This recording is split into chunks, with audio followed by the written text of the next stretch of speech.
Саламатсыздарбы, сиздер Лондондан BBC кыргыз кызматын көрүп жатасыздар. Студияда Акчылпон Койчуева. Эл аралык жана спорт жаңылыктар менен тааныштырабыз. Австралиянын түндүк чыгышы катуу бороонун соккусуна кабылды. Миңдеген кишилер эвакуацияланып, бийликтер бороон узакка созулат деп эскертүүдө. Жаңы заман. Президент Трамп климаттын жылуулануусун токтотуу боюнча Барак Обаманын саясатын өзгөртүү буйругуна кол коймокчу.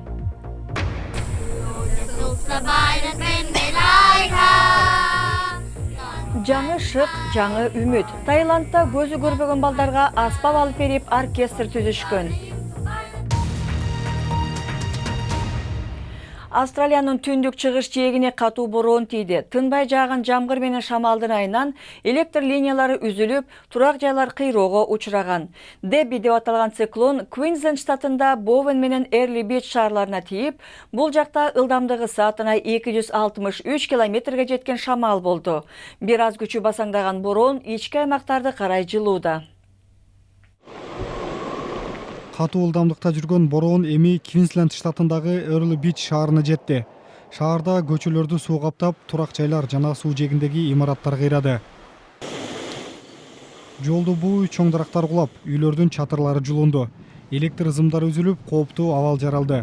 Полиция муздак циклондун күчү өтө чоң экенин айтып, кээ бир аймактарда узакка созулган катуу шамал жана жамгыр болоорун эскертти. Расмийлер бороон узакка созулушу мүмкүн экенин эскертип, тургундарды анын кесепеттерине даяр болууга чакырды.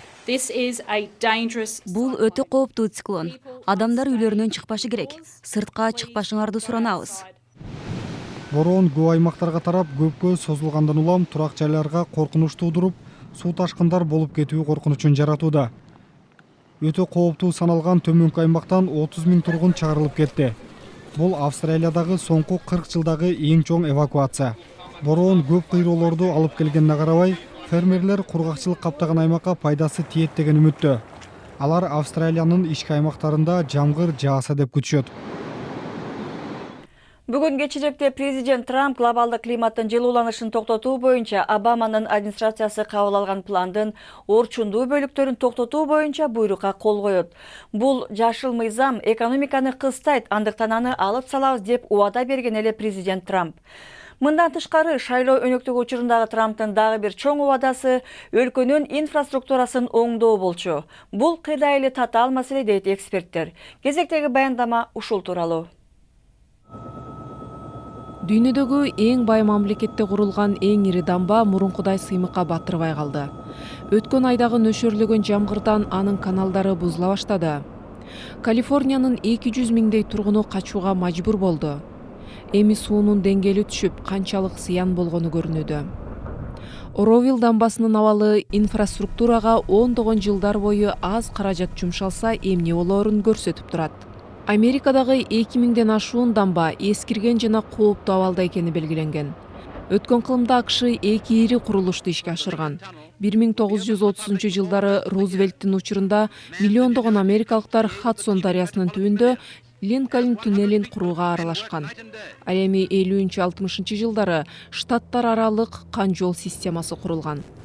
Жаңы шайланган президент Трамп 3-чү чоң курулуш башталаарын жар салды. Биз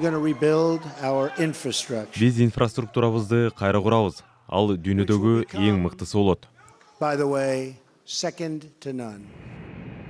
Трамп өзгөчө учурунда прогресстин символу болгон Американын аэропортторун 3-чү дүйнөдөгүдөй болуп калды деп нааразы. Лос-Анджелес эл аралык аэропорту миллиарддаган доллар каражатты жаңыланууга жумшай баштаган. Бул каражат өкмөттөн эмес, жеке ишкерлерден жана жүргүнчүлөрдүн жол киресинен алынган. Биз туура багытта баратабызбы? Жок. Бирок биз 3-чү дүйнө болуп калдыкпы? Албетте жок. Биздин аэропорттор өтө жандуу, шарттары эң мыкты. Бирок биз аларды алтын стандартка жеткирүүнү көздөйбүз. Сунушталган долбоорлор жаркыраган менен жалпы оңдоо, жол, көпүрө, куурларды, дамбаларды курууга келгенде АКШга 2 триллион доллар жетишпейт.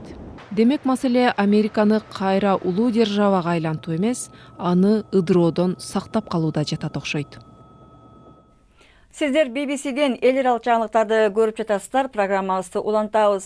Кытай Түштүк Кытай деңизинде 3 ири аскердик база курууну аяктап калды деп билдирди Америкалык стратегиялык жана эл аралык иликтөө борбору. Спутниктен тартылган сүрөттөргө караганда, Кытай армиясы деңизде курулган жасалма аралдарда аскер учактарын жана ракета аткычтарын жайгаштыра алат. Деңиздин талаштуу аймагында курулган аралдардагы курал-жарак коргонуу максатында экенин Кытай айтууда. Орусия Сириядагы террорчуларга каршы күрөшүү үчүн Ирандагы аскердик базаларды колдоно алат деп билдирди Москвада Ирандын тышкы иштер министри. Бул жакта орус президенти Путин менен Ирандын президенти Хасан Рохани жолукмакчы. Экономикалык кызматташтыктан тышкары президенттер Сириядагы согушту президент Асадтын пайдасына бурган Москва-Тегеран биримдигин күчөтүү тууралуу сөз кылышууда. Түштүк Африкадагы апартеидке каршы күрөшкөн ардагер активист Ахмед Катрада 87 жашында дүйнөдөн кайтты. Ал Йоханнесбургдагы бейтапканада көз жумган.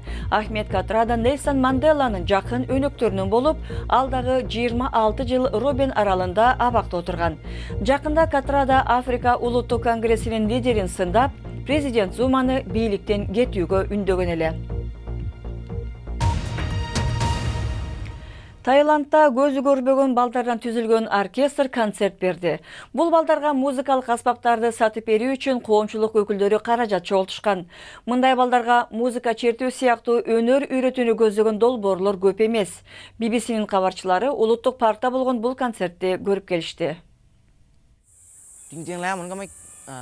Музыка көз менен эмес, жүрөк аркылуу кабыл алынары чындык. Таиланддагы Чакан көз азиз балдар оркестр тобу пил борборуна күн сайын келип, музыка аспаптарын үйрөнүп, иштеп, ойноп кетишет. Алардын көбү борбордун мугалиминен эргүү алышкан. Бир күнү пил борборуна келген балдар бизге музыкалык аспаптарды ойногонду үйрөнгүсү келгенин айтты. Алар мага кайрылып, скрипкада сиздей ойногубуз келет дешти. Эч кандай каражат же музыкалык аспаптары жок болгондуктан Таиланддын көз азиз балдар оркестри долбоорун краудфандинг же жергиликтүү тургундардын жардамы менен жетиштүү акча топтогон.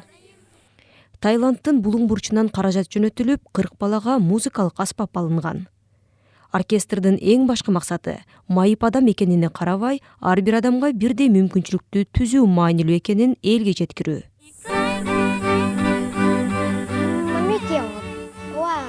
Көзү көрбөгөн адам менен жөнөкөй адам аракет кылса, койгон максатына бирдей жете алат. Мен өзүм менен сыймыктанам жана музыкалык аспаптарда ойной берем. Мен музыка мугалими болууну каалайм. Музыка эң сонун нерсе жана адамдарга бакыт алып келет.